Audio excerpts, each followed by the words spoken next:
आज इस वीडियो में हम लंदन में आयोजित गोलमेज सम्मेलनों का अध्ययन करेंगे। उसके बाद में देखो इसी समय प्रथम गोलमेज सम्मेलन का आयोजन हो जाता है। क्योंकि कांग्रेस इस समय भारत में क्या कर रही है, सविनय आंदोलन कर रही है और कांग्रेस को बैन कर दिया अंग्रेजों ने। तो बैन कर दिया, इसको मतलब इनको बुलाना है।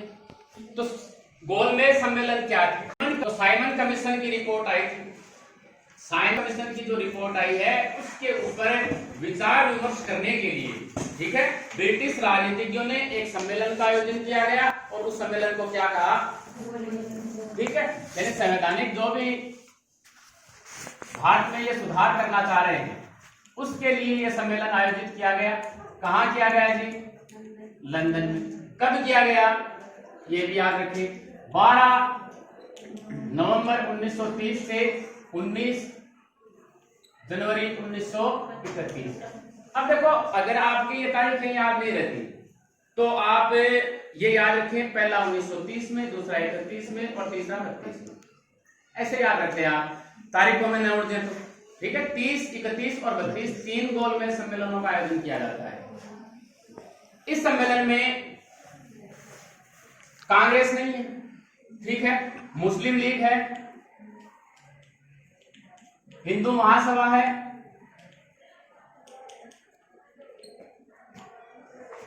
लिबरल फेडरेशन है।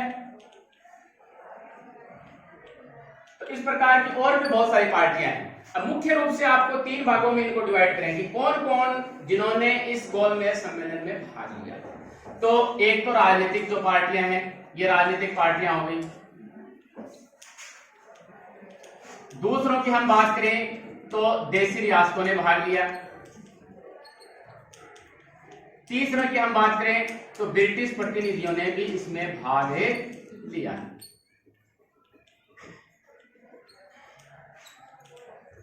इन दोनों की संख्या थी 73, इनकी संख्या थी 13, कुल मिलाकर कितने हो गए? निवासी लोगों ने इस सम्मेलन में भाग लिया था। अगर मुख्य की हम बात करें, राजनीतिक दलों में मुख्य रूप से भाग किसने लिया, तो दो व्यक्तियों को आप रट ले यहाँ पर। एक है तेज बहादुर कपूर, ये किससे हैं? लिबरल फेडरेशन से हैं। इसके साथ में इस पार्टी से हैं M.R. जयकर। मुस्लिम लीग वगैरह से हम बात करें, आका खां, ठीक है, मोहम्मद अली जिन्ना, भीमराव अंबेडकर, C.Y. चिंतामणि। इस प्रकार के लोगों ने भाग लिया था राजनीतिक दलों से। और अगर हम देशी रियासतों की बात करें तो देशी रियासतों में थी जैसे बीकानेर, बड़ौदा, भोपाल, हैदराबाद, मैसूर, कश्मीर, ठीक है। अब अगर हम अंग्रेजों की बात करें तो अंग्रेजों में इस समय इसका उद्घाटन किया था यहाँ के जो राजा थे जॉर्ज पंचम, इन्होंने इसका उद्घाटन किया। और प्रधानमंत्री थे इस समय रेमजे मैकडोनाल्ड।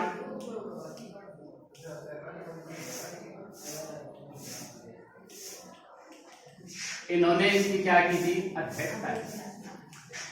तो इस प्रकार से ये गोलमेज सम्मेलन था और इसमें क्या विचार किया गया? मुख्य रूप से जो बिंदु थे इसके,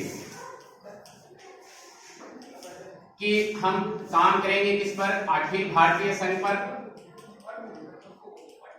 ठीक है, और उसके अंतर्गत हम कुछ सीमाओं तक इसकी स्थापना करेंगे, उत्तरदायी सरकार की स्थापना करेंगे और प्रांतों को क्या दिवाने की कोशिश करेंगे?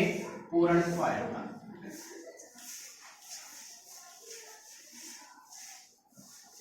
पहला गोलमेज सम्मेलन है। कांग्रेस ने इसमें भाग नहीं लिया तो जो ब्रिटिश सरकार है इसे पूर्ण नहीं मानती। कब से कब तक? वो अपने लिख लिया, 12 नवंबर 1930 से 19 जनवरी 1931 तक यह सम्मेलन आयोजित किया गया, ठीक है।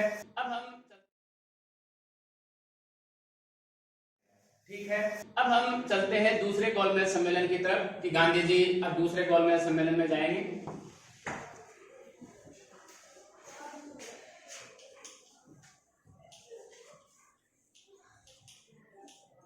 इतना ही लिख दो। ये 7 सितंबर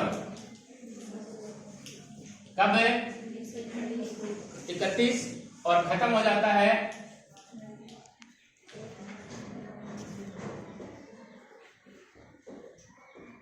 इस सम्मेलन में कांग्रेस की तरफ से एकमात्र प्रतिनिधि के रूप में कौन जाते हैं जी? गांधी। कांग्रेस की तरफ से गांधी जी चले गए, ठीक है।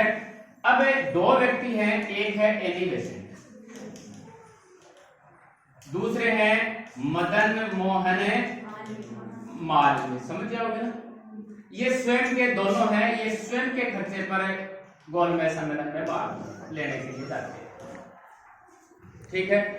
तीसरे और की हम बात करें तो यहां पर जो नाम आएगा जिसको आपको याद रखना है वो व्यक्ति कौन है? भीमराव अम्बेडकर। ये भी जाएंगे, ठीक है। अब इसमें देखो क्या है, उस समय एक व्यक्ति थे विंस्टन चर्चिल, आगे चलकर ये ब्रिटेन के प्रधानमंत्री भी बनते हैं। कई बार आ जाता है ये क्वेश्चन, बहुत इंपॉर्टेंट है ये, आपकी किताब में नहीं है। इसने गांधी जी को कहा देशद्रोही फकीर, यानी गांधी जी को देशद्रोही फकीर की संज्ञा किसने दी? विंस्टन चर्चिल, दक्षिणपंथी नेता है ये विंस्टन चर्चिल। इन्होंने कहा कि वह का मतलब ब्रिटिश सरकार, गांधी जी नहीं, वह देशद्रोही फकीर को बराबर का दर्जा देकर बात कर रही है। यानी इससे पहले भारतीयों के साथ में कभी बराबर का दर्जा नहीं दिया गया था। वहां गांधी इरविन समझौता में जरूर थोड़ी बहुत सरकार और जो कांग्रेस है उनको बराबर का दर्जा मिला था, लेकिन यहाँ ये विंस्टन चर्चिल कह रहा है कि वह देशद्रोही फकीर को बराबर का दर्जा देकर सम्मानित कर रही है। एक व्यक्ति और है यहाँ पर, फ्रैंक मोरिस।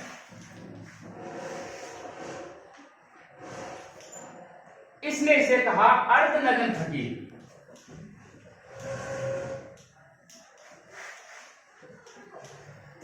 क्या कहा इसने? नहीं, ये तो कहा कि जो अर्धनग्न फकीर के लिए इसने कहा कि गांधी जी जा रहे हैं कहां पर? जो प्रधानमंत्री है उससे मिलने के लिए सेंट पाल प्लेस में, अर्धनग्न जो फकीर हैं और उनकी सीढ़ियां चलते हुए, यानी जो सेंट पाल प्लेस पर सीढ़ियां चढ़ के प्रधानमंत्री से मिलने के लिए जा रहे हैं अर्धनग्न फकीर, तो ये जो दृश्य है वो एक अनोखा और दिव्य प्रतीत हो रहा है। किसके लिए कहा? फ्रैंक मोरिस ने गांधी के लिए। ये तो इस प्रकार की इनकी रूपरेखा है कि क्या क्या कौन कौन लोगों ने भाग लिया। अब इसमें था तो मुख्य रूप से यहां था सांप्रदायिक समस्या,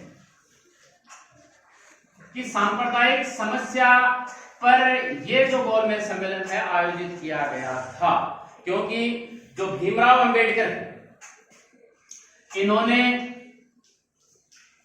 पृथक निर्वाचन मंडल की बात दलितों के लिए भी करते थे कि हमें भी पृथक निर्वाचन मंडल चाहिए। जिस प्रकार 9 में मुस्लिमों को मिल गया था, 19 में सिखों, एंग्लो इंडियन, यूरोपीय जो भी हैं उनको मिल गया था, और ये कहते हैं कि एक को मिल गया तो हमें भी मिल जाना चाहिए, हम भी दलित हैं। तो सांप्रदायिक समस्या पर कोई भी ये इस समय निर्णय नहीं हो पाया इस सम्मेलन के अंतर्गत। तो पहला जो आपको याद रखना है सबसे मुख्य यही है कि सांप्रदायिक समस्या पर विचार विमर्श करना था, लेकिन इसमें किसी भी नतीजे पर यह गोलमेज सम्मेलन नहीं पहुंच सका।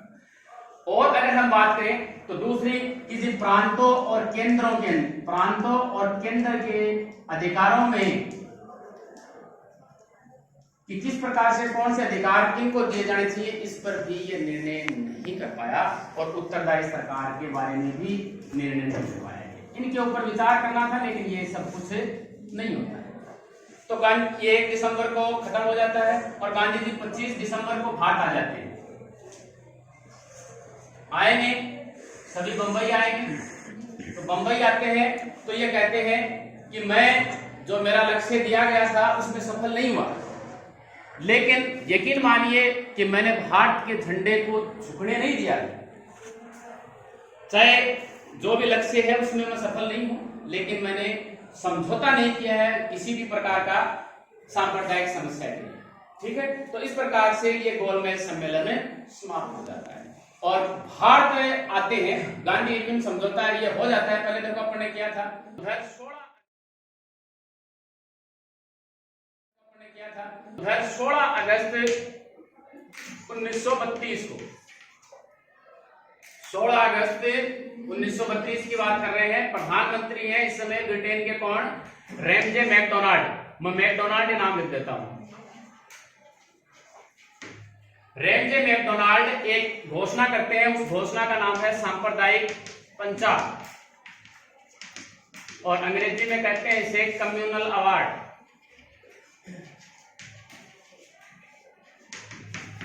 16 अगस्त 1932 को, और ये कहते हैं दलितों के लिए, जो भीमराव अंबेडकर ने मांग की थी, दलितों के लिए पृथक निर्वाचन मंडल की ये घोषणा कर देते हैं।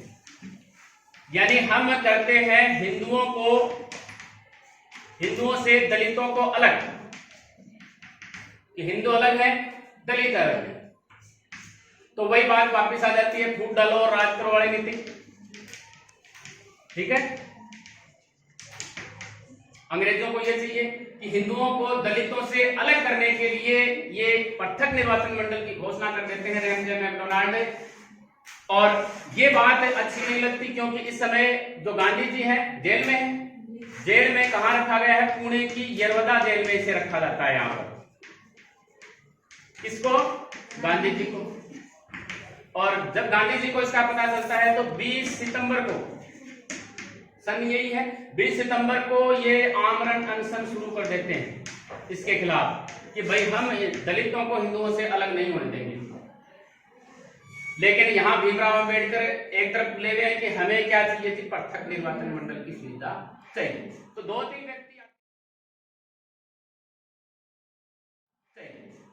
व्यक्ति आते हैं यहां पर 26 सितंबर को, जैसे पुरुषोत्तम दास,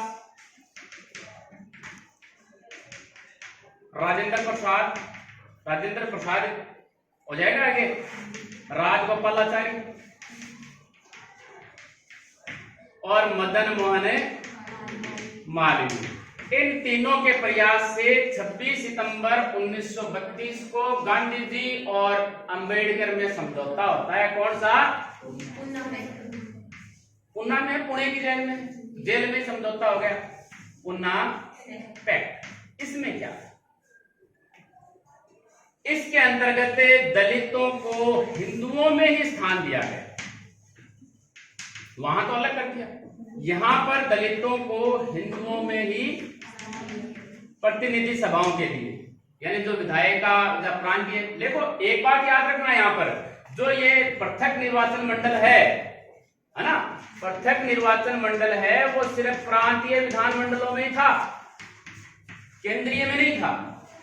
तो इन्होंने दलितों को हिंदुओं में ही स्थान दिया, और इनको स्थान भी जो ब्रिटिश सरकार ने दिया उससे अधिक स्थान दिया।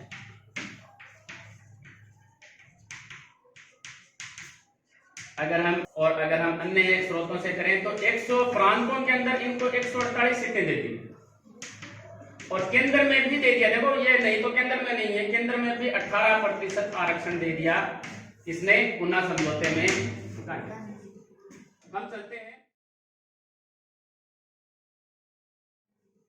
हम चलते हैं तृतीय गोलमेज सम्मेलन की तरफ।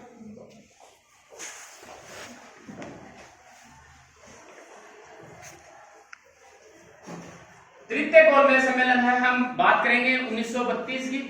ये 32 में शुरू होगा, और कब शुरू होगा? ये 17 नवंबर 1932 से 24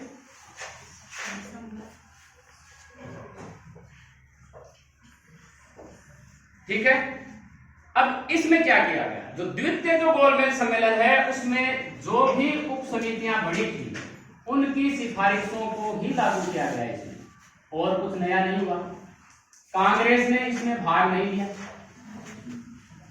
क्योंकि कांग्रेस तो वापस आकर क्या कर रही है जी? द्वितीय सविनय आंदोलन कर रही है, तो कांग्रेस ने भाग नहीं लिया।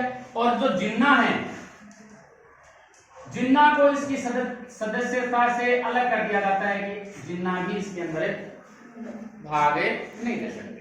अब ये तीनों गोलमेज सम्मेलन का आयोजन हो जाता है। गोलमेज सम्मेलनों का हमारा ये टॉपिक इसी के साथ समाप्त होता है।